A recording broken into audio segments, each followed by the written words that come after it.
Hello, this is Jcamera here, and today we're going to be looking at another LEGO Batman set, 7888, the Tumbler, the Joker's Ice Cream Surprise, released in 2008 with 576 pieces, originally retailing for $50 in US money.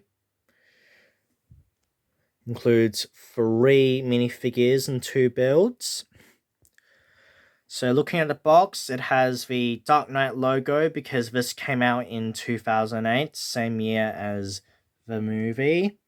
And here's Batman with as a drawing. And we have figures with their names on them. And we've got back here the barcode for it. And we've got an advertisement for the video game.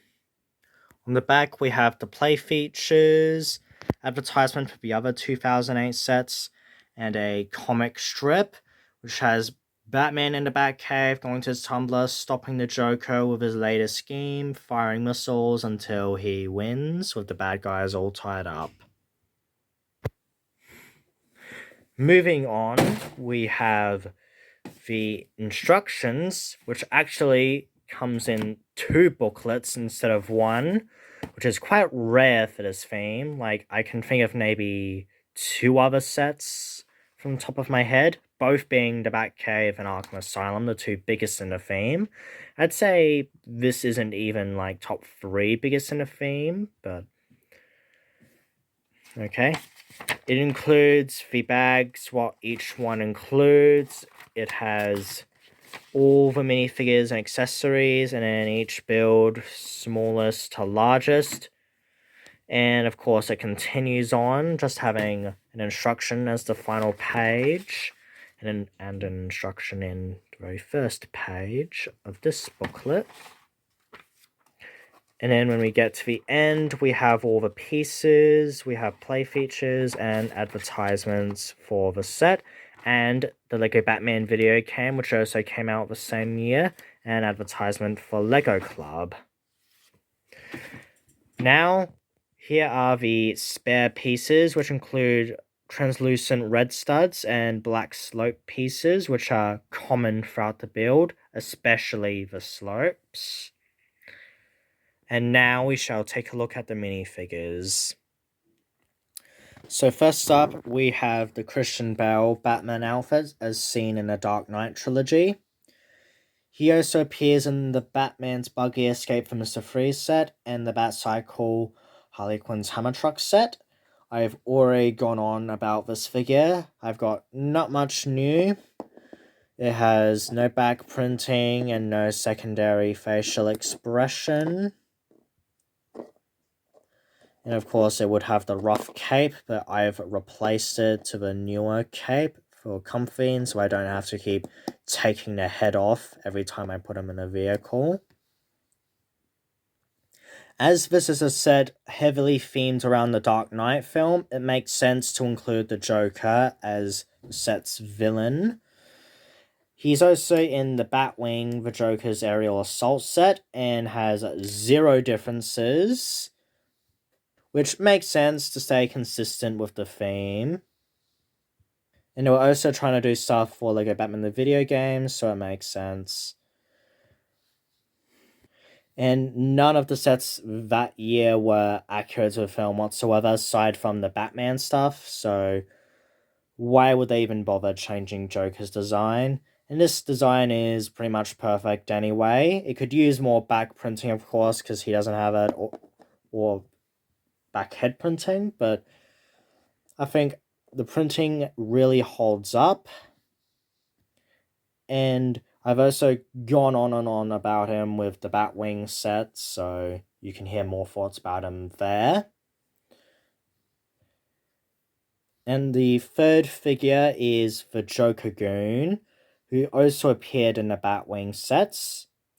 A little disappointing that every figure in this set is recycled from a previous set of some sort, and with pretty much better value in each, but I think it all makes sense because as the final set in the theme, Joker makes sense to close it all out and, of course, tie it in with the movie.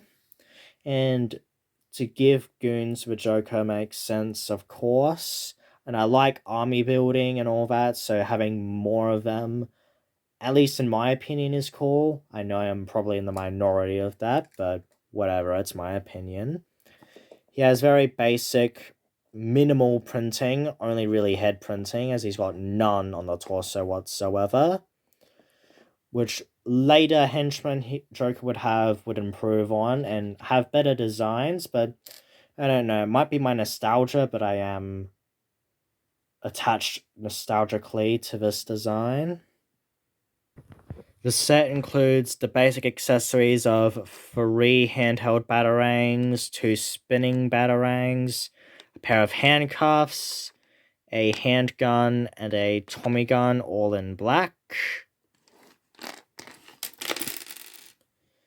It also includes another bang gun for the Joker in grey and black and green instead of black, white, and red, which, in my opinion, was significantly better to this, and this is quite the downgrade. I think it was intentionally made to be messy and a downgrade to add appeal to the other set, but it still doesn't look that appealing to me. I would have taken a completely different Joker-themed accessory, like a teeth thing, like a Joker tooth or a robot, or maybe even give something to Batman for once, like a grappling hook or a Sonic-themed Batarang, I don't know.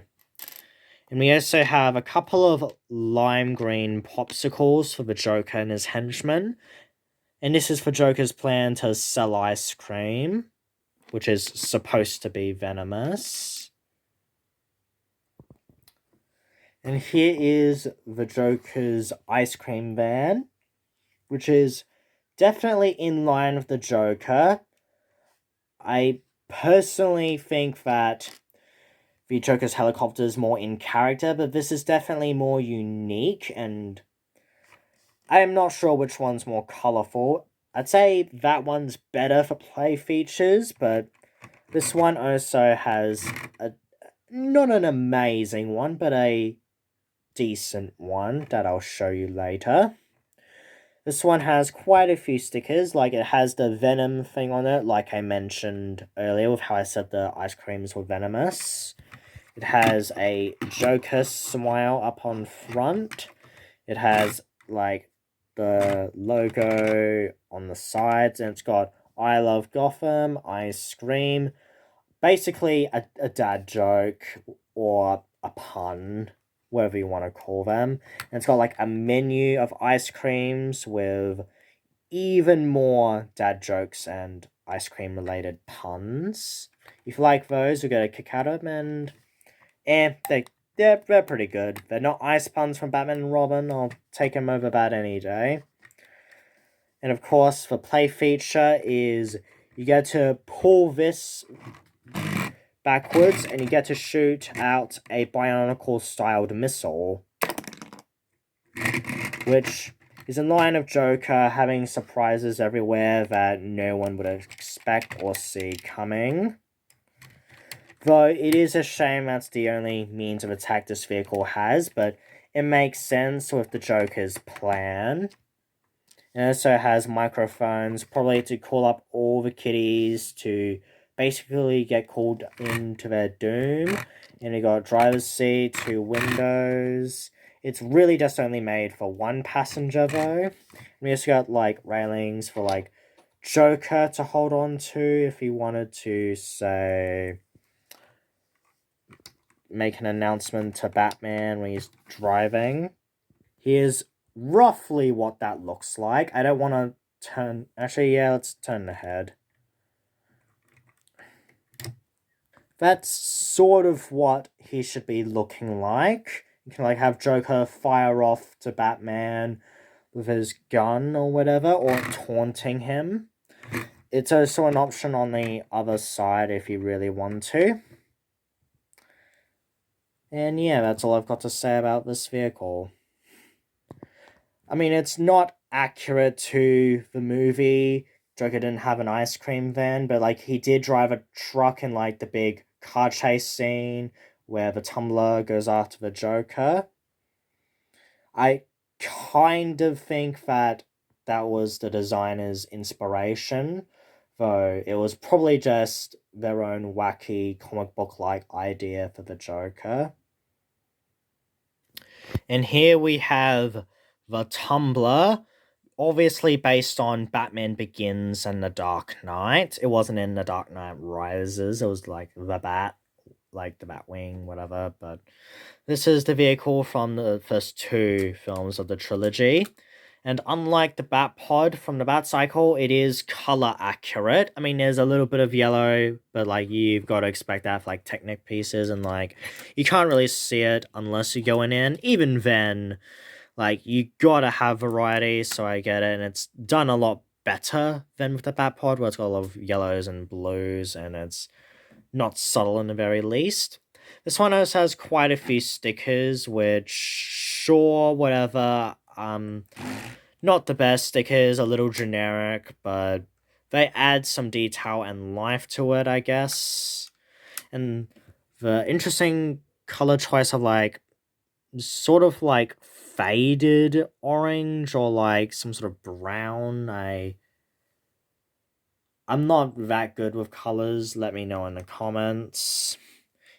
You've got some flaps here and there. Mine is breaking off. I don't know if it's like a really old set and that's why, or it even did that when it first came out, but it really is a bit annoying.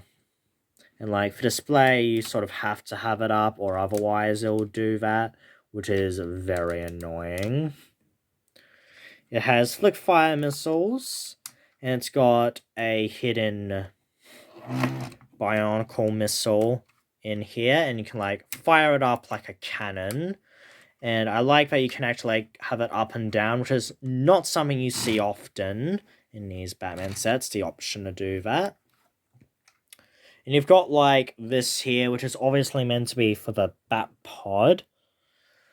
And I really like how the wheels are implemented. You have them like really big and back here and like smaller like here, like in the movies. Like it looks really cool, makes it more authentic. And then we have these really dark windows, which add a lot of life to it. And then you open up the cockpit and you've got two seats, which I think this is the only vehicle to have that unless you count like the Batboy with the escape pod, but otherwise this is it. So you can have Batman here and you can have like a prisoner, like one of his villains that he's for, or someone to interrogate, or a hostage to rescue. You've got like a control panel here and a computer screen. Got the wheel, obviously meant for Batman to sit, or Robin if he wants to, but it's obviously Batman because Robin wasn't in the movies, and Robin in most versions wouldn't be old enough to drive this, but you get the idea. And it's got no Batwing pieces, which is accurate to the film, but for the theme is strange. Like, even the Bat Cycle didn't have those exact pieces, but had something to replicate that. And of course, it's got the little Bat logo here. So, in terms of movie accuracy, it's spot on. In fact, I'd argue this still holds up even today. Like, I know they remade this vehicle. I don't have it, and I don't know much about the set, but not knowing that, I think they did really well with this set. I don't think it's perfect, like the stickers are just sort of there and pretty generic, and these really don't work well, and it does break apart a little bit with things like that, but it looks great and plays fairly well. So at the end of the day, it's a very unique set for the theme, as it's the only set to directly tie into one of the movies. The Batwing set is probably the closest one, potentially being based on the Tim Burton Batman 89 film, but even that doesn't work because it has the wrong Batman figure in it, and the Batwing design is more of its own thing, and it's not really made that clear. It's more comic booky with how it's advertised, but otherwise, this is really it, which really gives it a unique identity. And the vehicles look really nice and do have decent play, but it has substance, both style and substance, but it does lean more towards style. The figures are not exclusive to the set, but they do make sense for their inclusion. So there's definitely a few issues. So I wouldn't say it's one of my favorite sets of the theme, but it's far from the weakest either. So overall, I'd give this set a flat 8 out of 10. It's leaning towards an 8.1, though. And now we have all 4 of the 2008 sets done. And we've only got 2 more sets that I haven't covered yet. The UCS Batmobile and the Bat Tank Riddler and Bane's hideout. This one I am never gonna be reviewing because it adds nothing to the theme and it's my least favorite as well. So, the next time I review a LEGO Batman set, this is gonna be it. The last one. But of course, that's not gonna be the next video and will likely be for a while or even never, but regardless, I hope you all enjoyed this video and I'll see you all later.